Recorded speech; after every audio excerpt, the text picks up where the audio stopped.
Au TEP, je vous salue partout où vous êtes. Recevez mes salutations, mes frères, mes soeurs, mes aînés, mes amis. Vous qui me suivez, ça fait longtemps, je vous dis encore coucou. Au TEP à vous tous. Oui, c'est votre frère et la relecture macroscopique. Je suis là pour mon message hebdomadaire. Je suis là pour continuer le message. Oui, ça fait la troisième partie maintenant aujourd'hui du message que j'ai commencé il y a 3 semaines. Le Dieu imposé ne serait qu'un Dieu inventé, un égrégore qui ne dit pas son nom.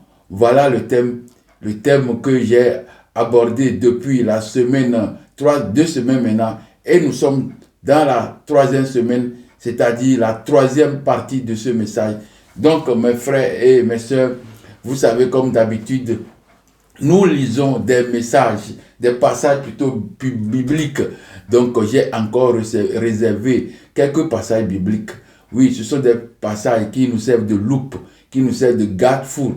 Donc, mes frères, je ne lis pas seulement là, les passages bibliques parce que les gens pensent que, oui, ils nous lisent encore la Bible. Non, nous sommes là pour la relecture. Relecture avec un appareil, c'est-à-dire notre cerveau qui est constitué de loupes et de machines de guerre. Voilà. Mes frères, je suis là et je réserve encore quelques passages bibliques pour vous. Nous avons en tout 5 passages bibliques aujourd'hui. Donc le premier passage est tiré de Genèse 9, verset 26. Le deuxième, je peux dire que deux passages qui sont couplés sur le premier passage. Donc nous avons Genèse 9 et Genèse 25. Nous avons le deuxième passage biblique qui est Michée 4 et Deutéronome 32. Nous avons le troisième passage biblique qui est Psaume 82. Nous avons le quatrième passage biblique qui est tiré de Matthieu 18. Et nous avons le dernier qui est Galates 2, verset 20. Voilà les messages bibliques que nous avons pour ce message aujourd'hui. Donc, je vais entamer maintenant la lecture proprement dite de ces messages bibliques. Donc, mes frères, faites un peu d'attention et je vous demande plutôt votre attention pour la lecture de ces passages bibliques. Donc, Genèse 1. Le premier passage plutôt, Genèse 9, verset 26. Il dit encore, béni soit l'Éternel, le Dieu de Sem, et que Canaan soit leur esclave. Le deuxième qui l'accompagne, Genèse 25, verset 23 à 26. Et l'Éternel lui dit, 2 nations sont dans ton ventre, et 2 peuples se sépareront au sortir de tes entrailles. Un de ces peuples sera plus fort que l'autre, et le plus grand sera assujetti par le plus petit. 24. Les jours où elle devait, c'est-à-dire Rebecca, les jours où elle devait accoucher s'accomplit. Et voici, il y avait 2 jumeaux dans son ventre. Le premier sortit entièrement roux, comme un manteau de poil, et on lui donna le nom de Ésaü. Et ensuite sortit son frère, dont la main tenait le talon d'Ésaü, et on lui donna le nom de Jacob. Isaac était âgé de 60 ans lorsqu'il naquit. Donc le deuxième passage biblique aussi est couplé par 2 passages bibliques. Nous avons Michée 4, verset 5, qui nous dit, tandis que tous les peuples marchent chacun au nom de son Dieu, nous marcherons, nous, au nom de l'Éternel, notre Dieu, à toujours et à perpétuité. Le second qui le suit, qui l'accompagne plutôt, Deutéronome 32, verset 8 à 9. Quand le Très-Haut donna un héritage aux nations, car quand il sépara les enfants des hommes, il fixa les limites des peuples d'après les nombres des enfants d'Israël. Car la portion de l'Éternel Yahvé, c'est son peuple. Jacob est la part de son héritage. Le troisième passage biblique est tiré de Psaume 82, verset 1 et verset 6. Dieu se tient dans l'assemblée de Dieu. Il juge au milieu des dieux. J'avais dit, vous êtes des dieux. Vous êtes tous fils du Très-Haut. Le quatrième passage biblique est tiré de Matthieu 18, versets 19 à 20. Je vous dis encore que si deux d'entre vous s'accordent sur la terre pour demander une chose quelconque, elle leur sera accordée par mon Père qui est dans les cieux. Car là où deux ou trois sont assemblés en mon nom, je suis au milieu d'eux. Et le dernier passage, cinquième, Galates 2, verset 20.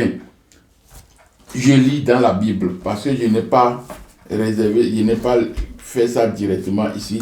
Donc Galates 2, verset 20. Vous m'excusez. Galates 2, verset 20. Je vais lire ça rapidement. Galates 2, verset 20. Je lis. J'ai été crucifié avec Christ. Et si je vis, ce n'est plus moi qui vis, c'est Christ qui vit en moi. Si je vis maintenant dans la chair, je vis dans la foi au Fils de Dieu qui m'a aimé et s'est livré lui-même pour moi. Je lis, il y a lu dans le second. Donc, voilà les 5 passages bibliques que j'ai réservés pour nous servir de garde, pour nous servir de lumière, pour nous servir d'information, pour aborder la troisième partie de ce message. Le message, le Dieu imposé ne serait qu'un Dieu inventé, un égrégore qui ne dit pas son nom.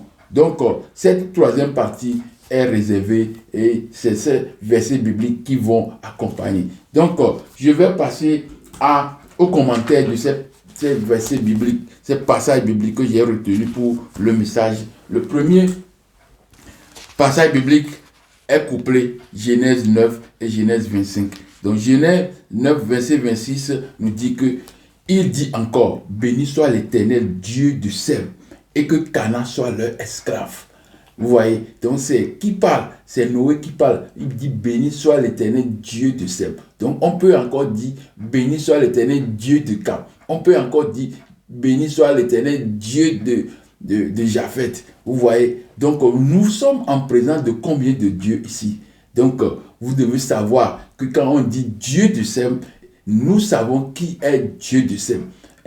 Et quand on parle de Dieu de Cam, nous savons aussi qui est le Dieu de Cam.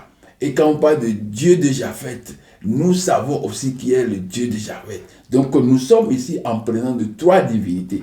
Donc si on nous dit maintenant le Dieu Yahvé est le Dieu créateur et il est le Dieu unique, après lui c'est le désert. Alors le premier verset ici nous dit que nous sommes en présence de 3 divinités. Là je vous donne seulement un petit commentaire pour ouvrir encore l'esprit des gens. Donc le verset qui accompagne nous dit, Genèse 25, verset 23 à 26, et l'Éternel lui dit, 2 nations sont dans ton ventre, et 2 peuples se sépareront au sortir de tes entrailles, et ces peuples un de ces 2 peuples plutôt sera plus fort que l'autre, et le plus grand sera assujetti par le plus petit. Les jours où elle devait accoucher s'accomplir. Rebecca, c'est la femme de Isaac. Elle doit maintenant accoucher. Voici, il y avait 2 jumeaux dans son ventre. Le premier sortit roux, entièrement roux, c'est-à-dire le codème, entièrement roux, le codème. Donc, comme un manteau de poil, vous savez qu'il y a beaucoup de poils sur eux aussi. Et on lui donna le nom de Esaü. Donc, Esaü est encore Édom. Et quand on dit Édom, c'est encore Esaü. Donc, on peut lire ça dans Genèse 36, verset 1, verset 8 et verset 19. Là, on dit que Esaü, c'est Édom. Donc, ensuite, sortit son frère, dont la main tenait le talon de Saül, et on lui donna le nom de Jacobo.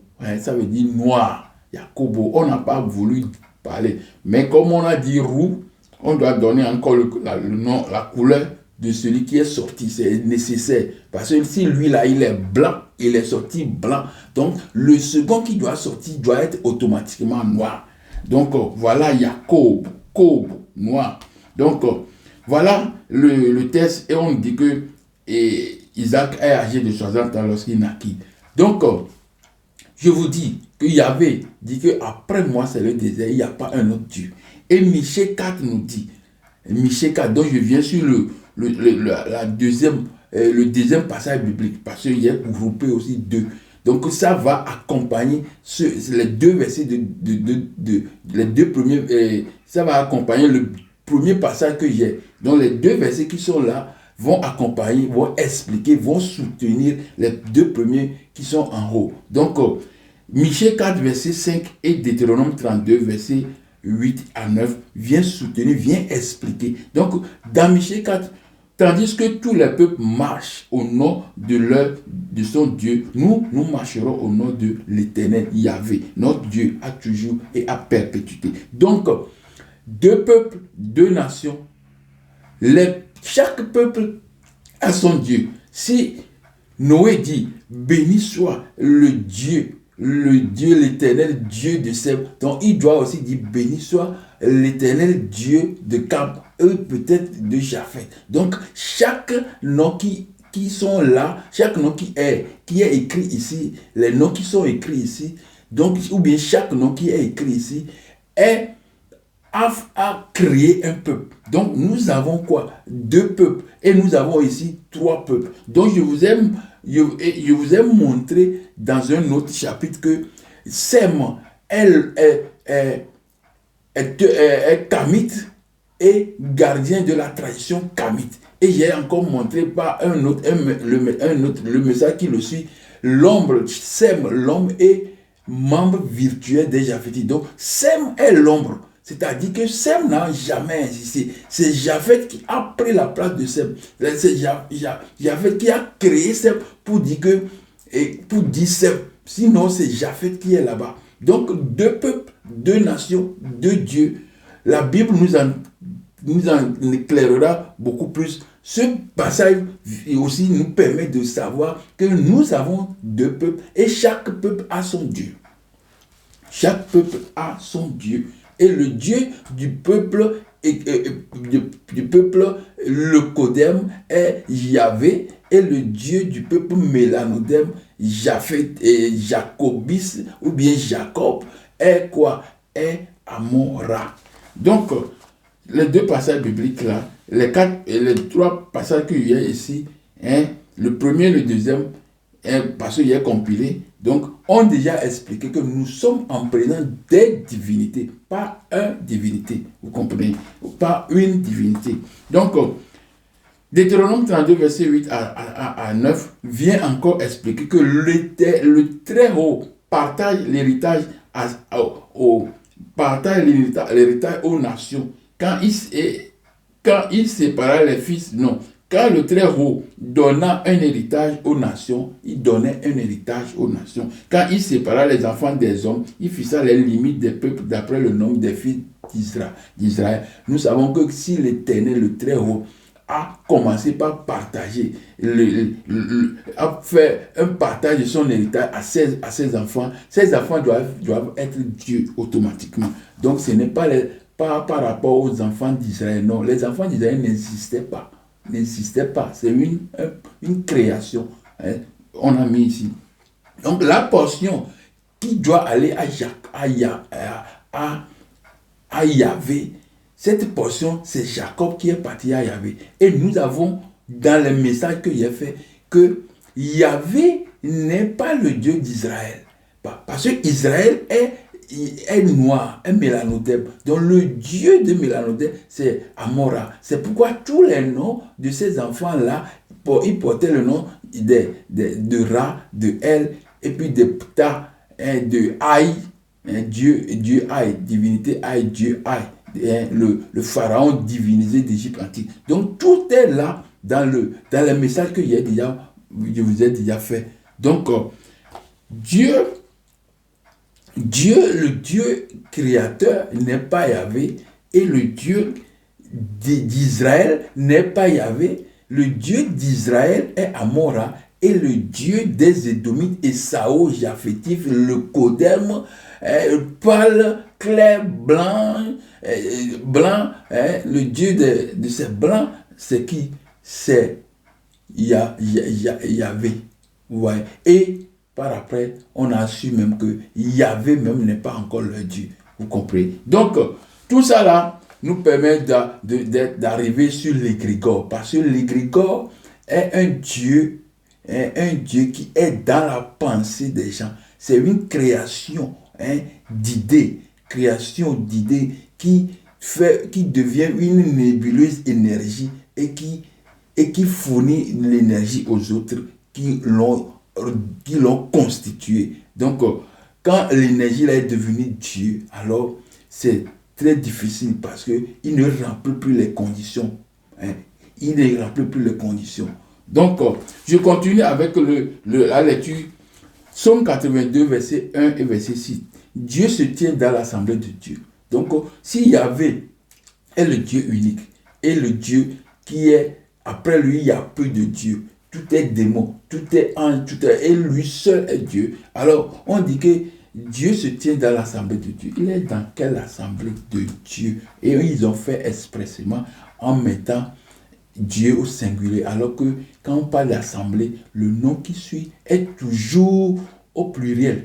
Et la deuxième phrase qui suit, il juge. C'est le Dieu le très haut qui avait partagé ses héritages et il juge au milieu de quoi? Des dieux. Donc, quand il est au milieu des dieux, c'est une assemblée de dieux. Et donc, le Dieu assemblée de Dieu doit être au pluriel et non pas au singulier.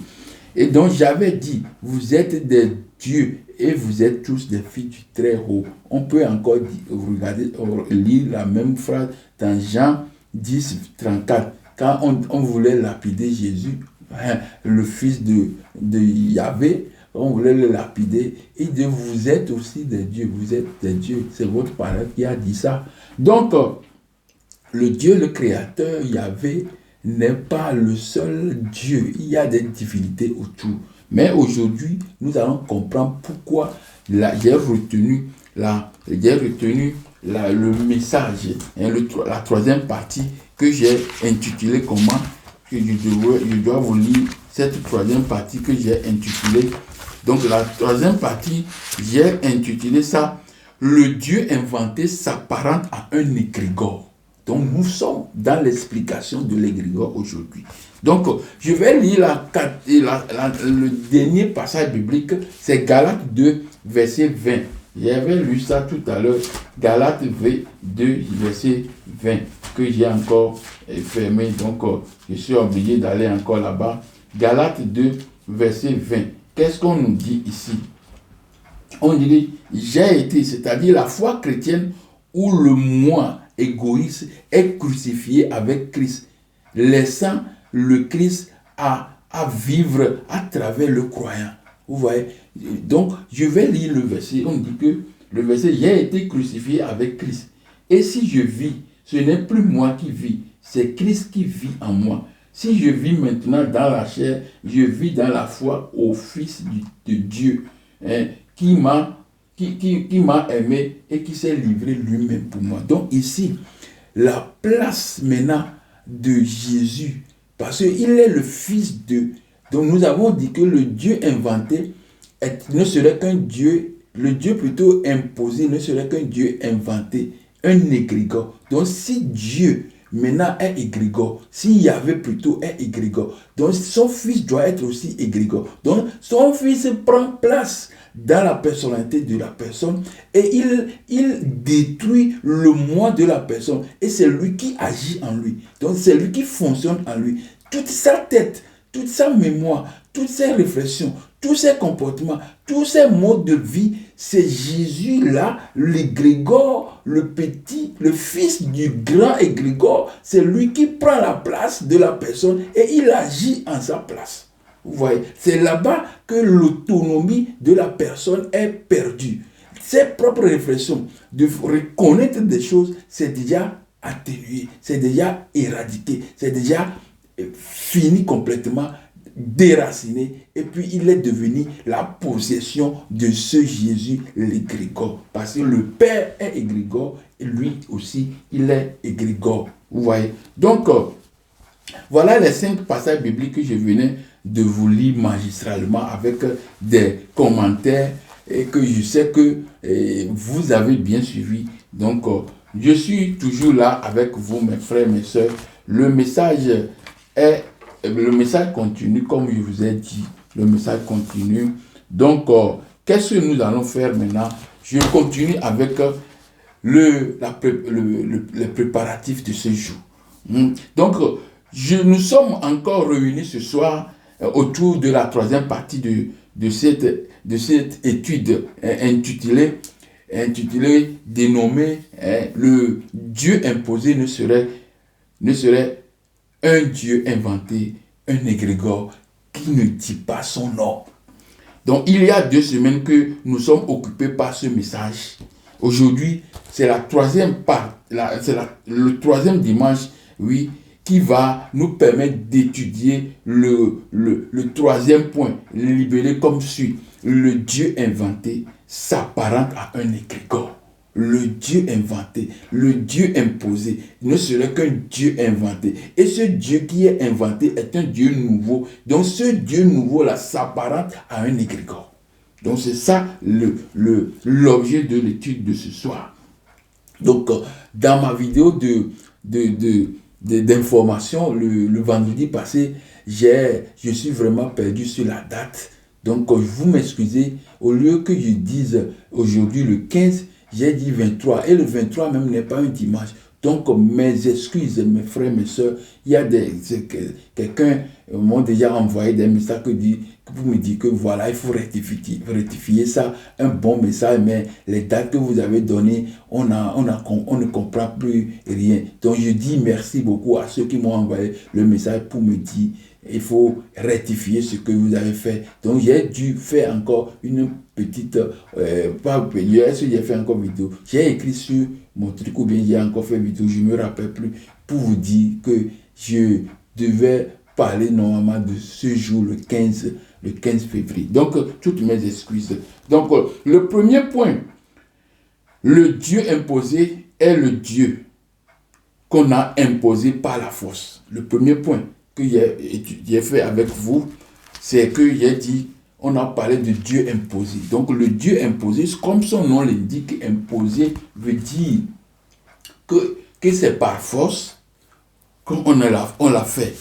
Donc j'ai quand même dit des mots là-bas, j'ai quand même expliqué comment on peut imposer un Dieu. Donc on impose un Dieu à travers quoi? À travers la force, à travers la ruse, à travers les édits, à travers les lois, oui, parce que quand j'avais lu les prophéties de l'Égypte antique, sur la page 28, je lis sur la page 28, et 28, je crois, et qu'on nous dit que le Dieu, on a imposé le Dieu par les lois, on a imposé un nouveau Dieu, par des lois. Donc je vais voir si c'est vraiment écrit. Les écrits de la chambre, non, c'est pas ici. On a imposé le Dieu par des lois. Donc je ne peux pas retrouver ça. Donc ici maintenant, donc on a imposé le Dieu. On a imposé le Dieu, on a effacé, ou bien on a fait un écran, on a voilé Amora, le Dieu soleil, qui s'est éloigné du peuple. Donc ils ont fait la prophétie de Kakepere, non pas Kakepere, donc la prophétie de, je vais regarder encore. La prophétie de Kakepere et Senem, non, je crois que oui, c'est la prophétie de Kakepere et Senem. Voilà, c'est lui qui nous a apporté ces informations concernant comment on a les Asiates, les Édomites, les Leucodèmes, ils ont formé un arc, c'est-à-dire 9 arcs, peuple entier. Beaucoup de peuples leucodèmes ont attaqué l'Égypte, ont effondré l'Égypte et ont mis le Dieu Maat, l'équilibre, l'harmonie, la vérité, ils l'ont mis dehors, ils ont mis Esséphet dedans. Donc Esséphet, c'est le Dieu de désordre. Donc on l'a mis dedans. Donc c'est la prophétie de l'Égypte antique qui nous a permis de comprendre le message. Et c'est ça qui m'a fait bondir sur ce message. Le Dieu imposé ne serait qu'un Dieu inventé, un égrégore qui ne dit pas son nom. Donc, je continue le message pour vous ce soir. Le premier point le premier point, le Dieu imposé est le Dieu qu'on a, le Dieu imposé est le Dieu qu'on a imposé par la force à tous les peuples et nations du monde entier. Celui que la guerre, la force nous a imposé, celui que les édits des rois, les édits des empereurs, celui que les conciles nous ont imposé, les hommes d'autorité nous ont imposé, c'est encore celui que les lois arbitraires, les dogmes, les institutions, maintenant même les institutions qui nous gouvernent aujourd'hui, nous ont imposé Dieu. Vous comprenez? Donc les élites de ce monde nous ont imposé. Donc le Dieu, c'est ce Dieu, c'est le Dieu de Sem. Comme on a déjà annoncé dans le truc, le Dieu de Sem. Et il a montré que Sem est l'ombre et un membre virtuel des Japhétites. Donc si Sem est l'ombre et un membre virtuel des Japhétites, donc le Dieu de Sem, c'est le Dieu des Japhétites. C'est le Dieu des Édomites. Vous voyez? Donc tous ces messages que je faisais, ça m'amenait peu à peu vers la lumière. Donc, si vous me suivez, alors je suis certain que vous aussi, vous allez comprendre le message. Si vous détestez, alors cette lumière vous sera éloignée. Vous ne serez pas dans la lumière là. Donc, ce Dieu est le Dieu de Sem.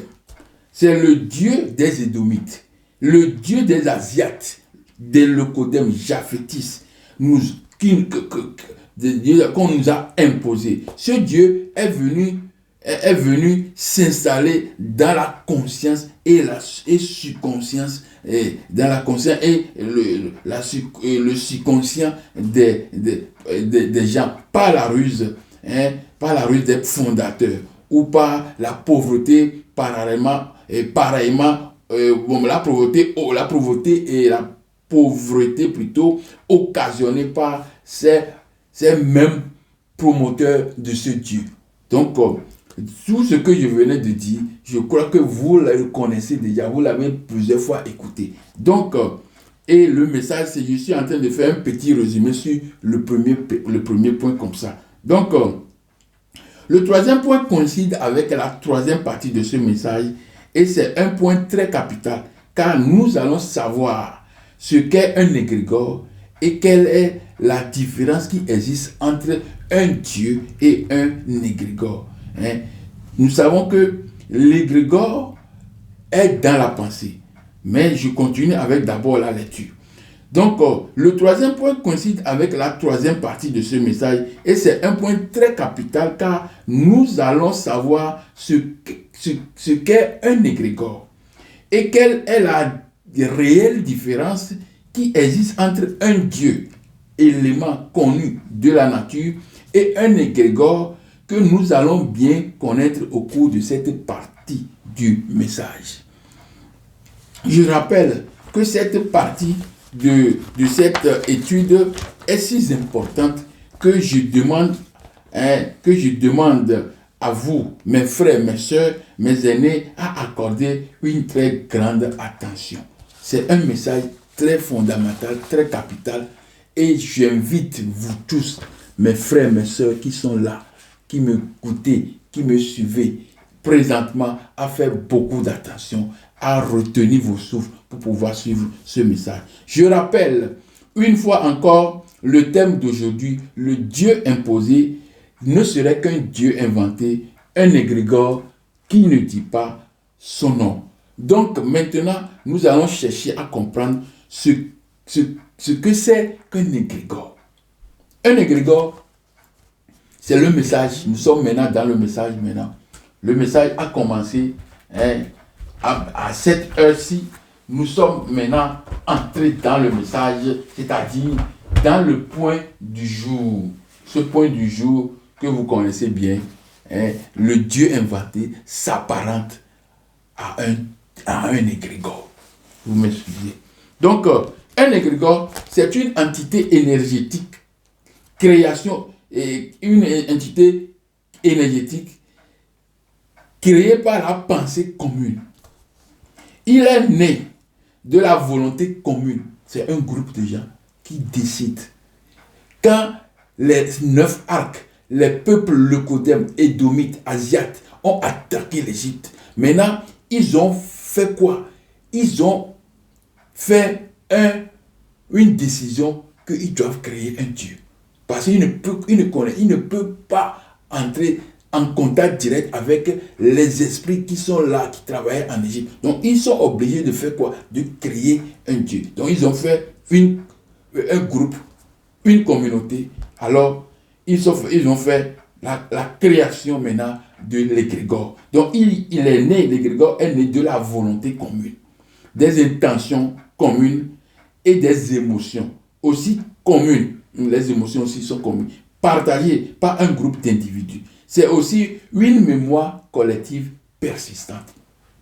Donc, c'est un groupe de gens, les 9 arcs qui ont éventré l'Égypte, qui ont détruit l'Égypte, qui ont assassiné, ils ont pris l'Égypte. Alors, ils savaient que c'est l'Égypte. Il y a une divinité là qui travaille. Donc, qu'est-ce qu'ils vont faire? Ils ont maintenant fait un groupe, une création. Ils ont réuni leurs émotions, ils ont réuni leurs pensées pour créer un égrégore. Le mot égrégore vient du grec égrégoros, éveillé. Mais il se dit maintenant éveillé. Du latin egregius, hors du topo, d'élite. Il désigne originellement les veilleurs, les illuminés. Vous voyez, égrégore veut dire les veilleurs, les illuminés. Donc, eux, qui ont formé, qui ont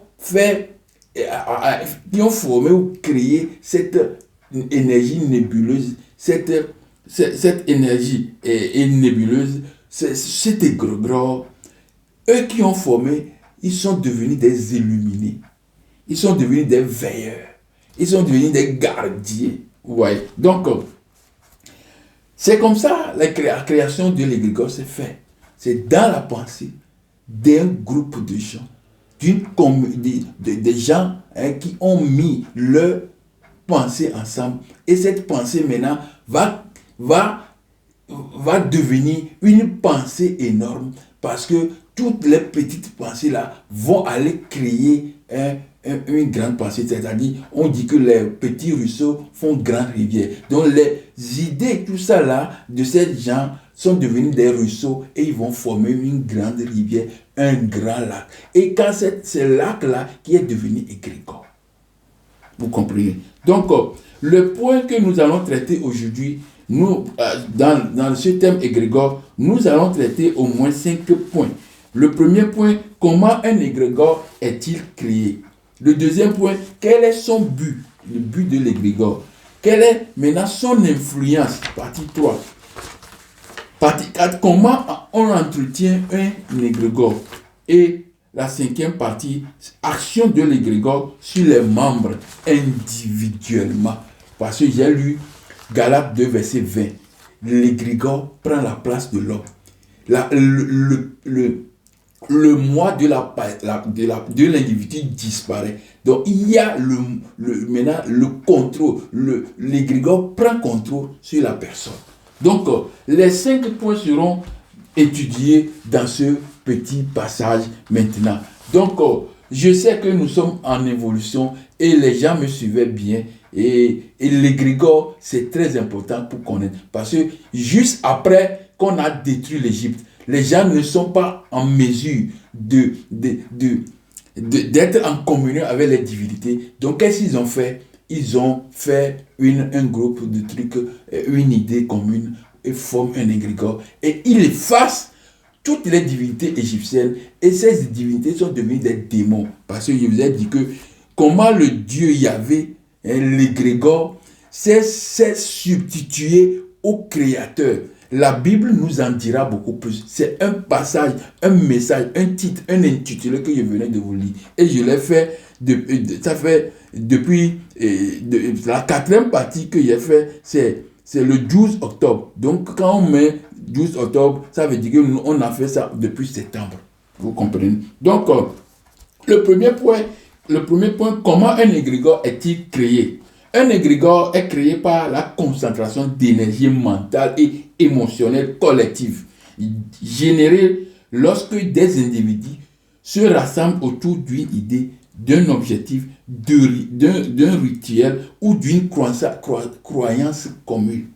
L'égrégore est créé au cours d'une réunion secrète ou même pas secrète, mais surtout c'est secrète.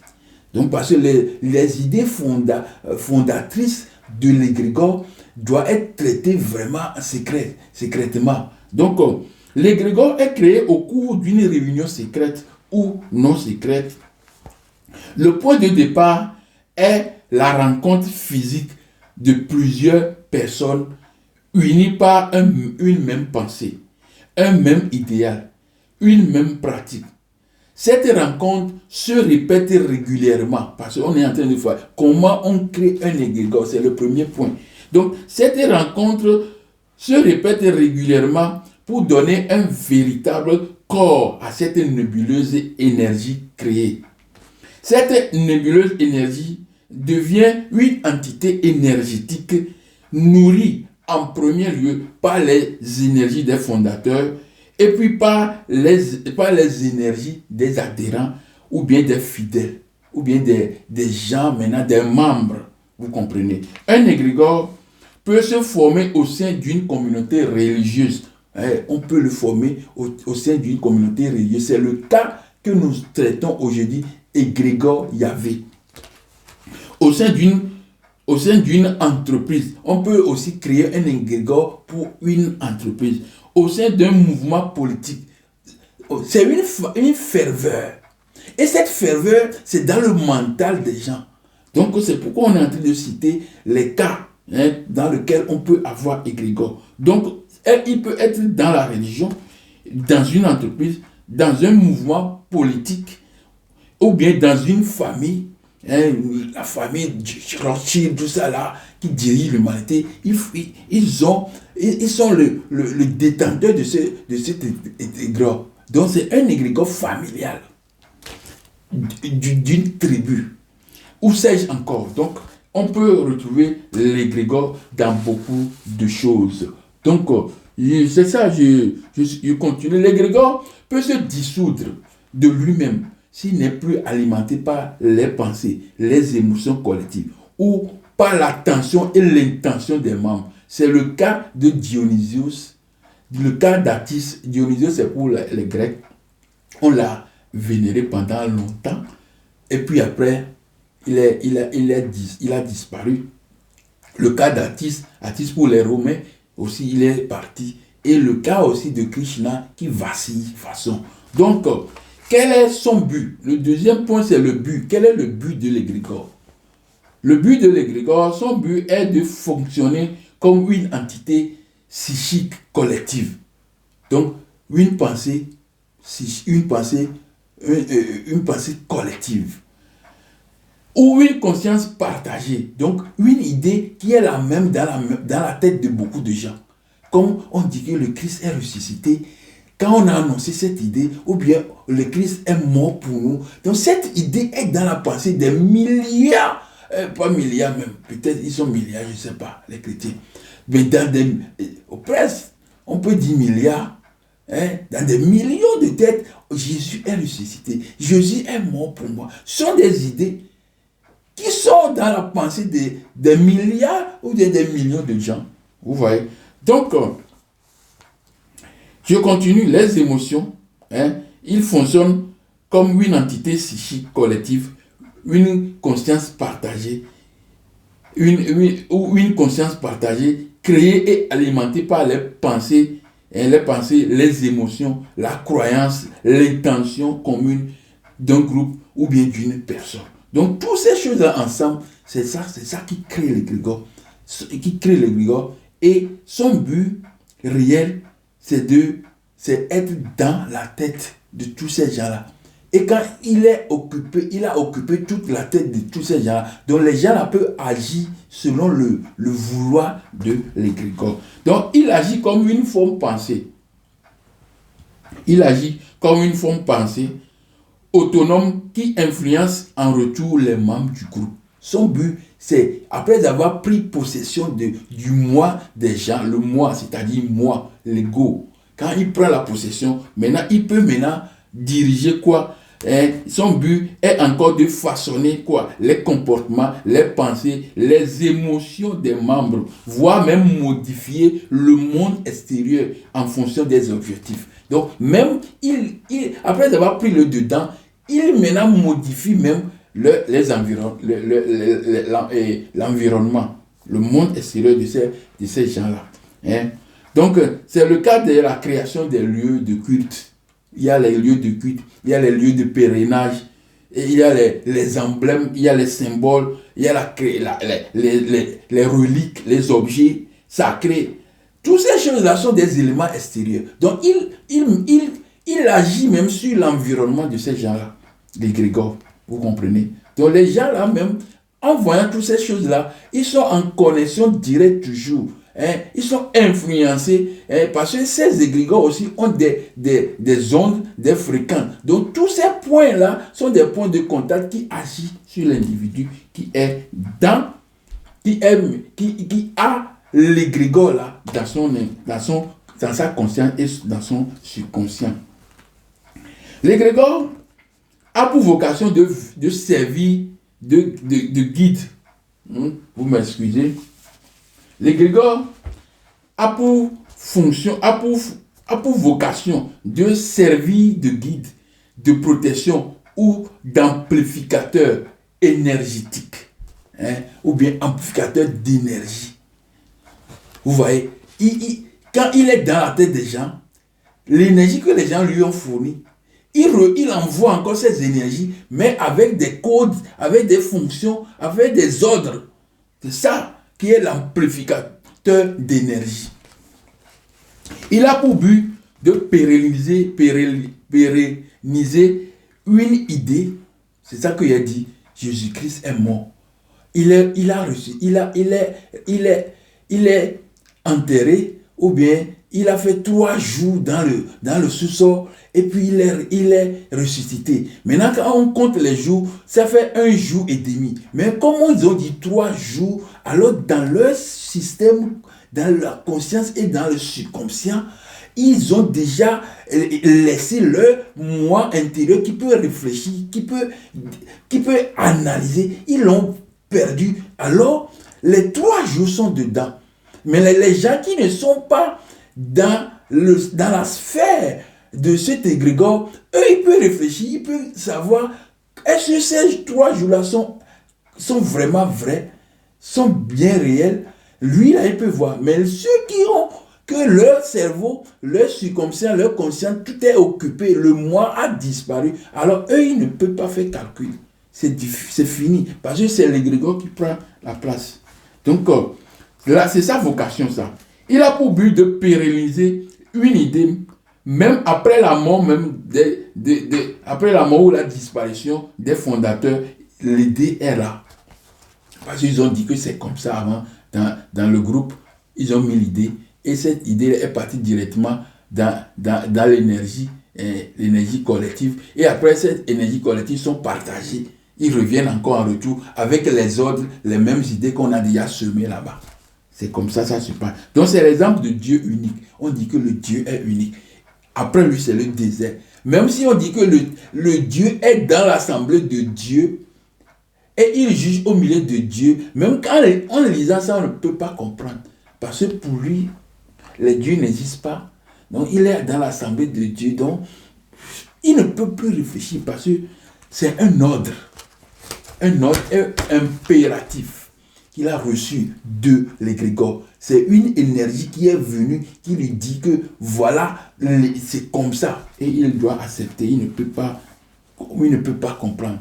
C'est le cas des chrétiens, des musulmans, de tous ces gens-là qui sont dans l'adoration d'égrégore.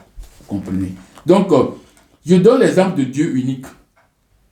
Et puis on dit que Dieu, quand on dit Dieu, c'est au majuscule.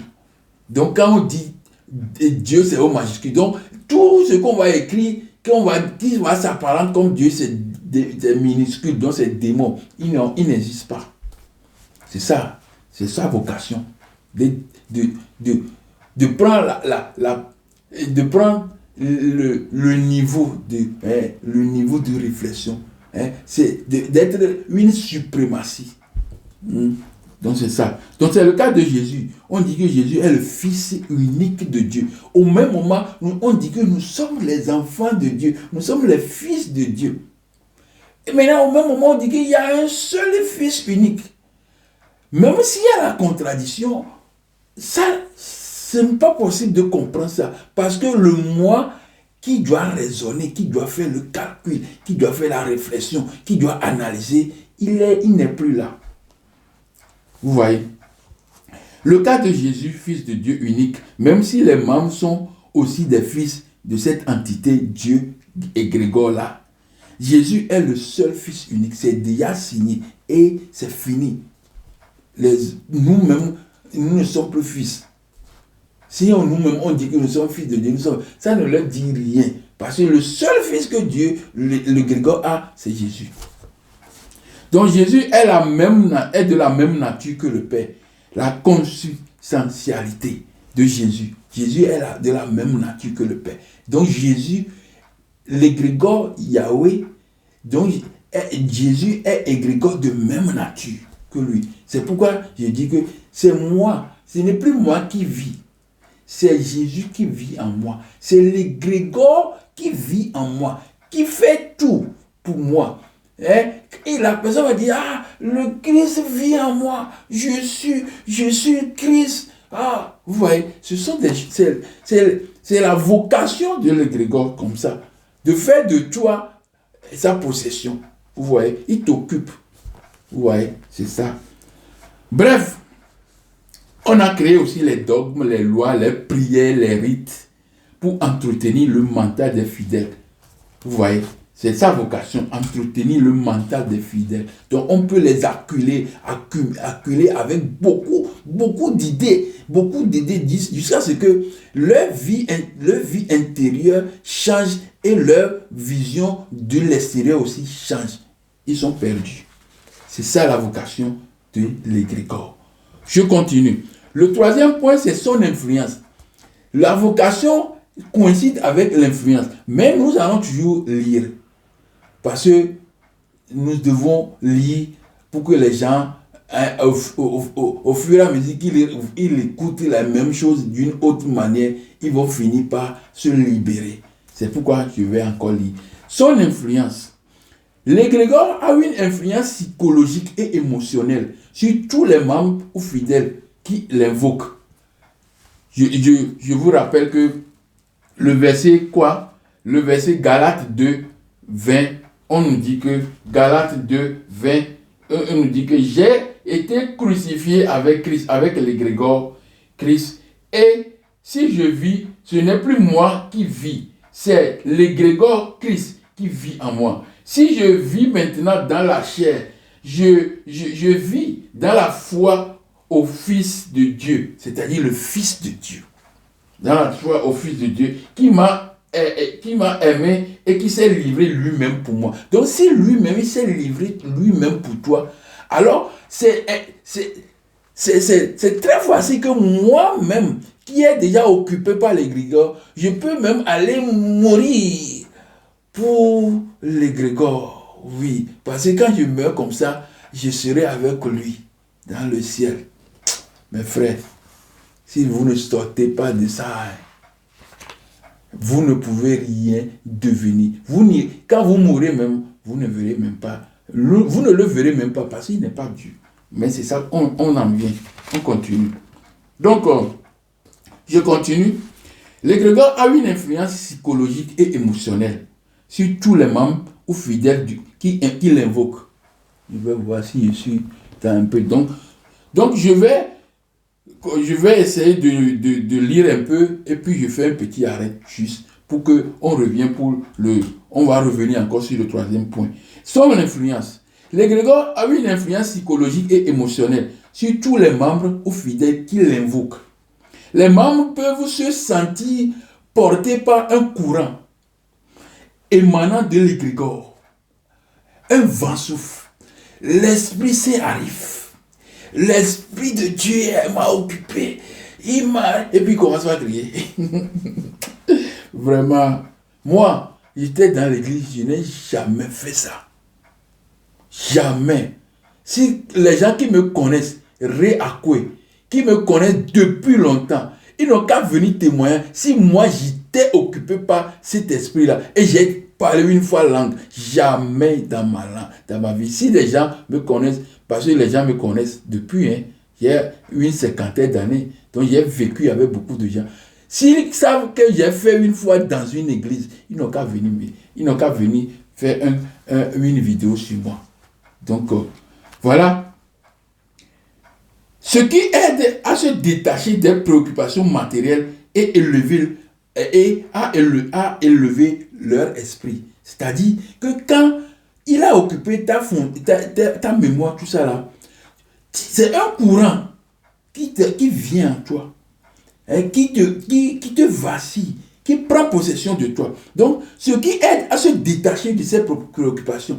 Même si tu es occupé à faire quelque chose, si le moment arrive, tu laisses tout.